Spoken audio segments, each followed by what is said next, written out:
Seorang polisi sukses membuat warganet ngakak dengan tingkahnya yang mengusili rekannya saat bertugas.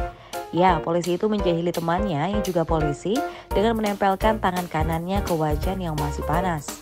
Yang membuat warganet semakin ngakak adalah aksi tersebut dilakukan ketika mereka sama-sama sedang bertugas. Momen kocak ini sempat terekam kamera dan videonya viral di media sosial. Salah satunya diunggah oleh akun TikTok @abengbogor. Momen tersebut kontan menuai beragam reaksi kocak dari warganet.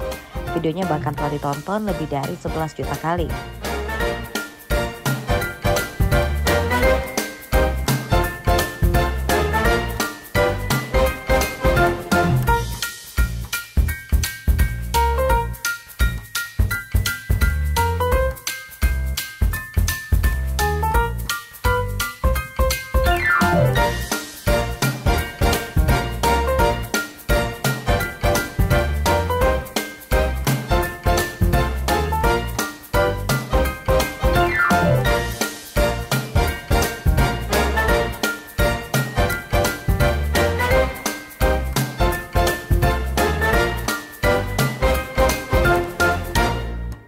Terima kasih sudah nonton.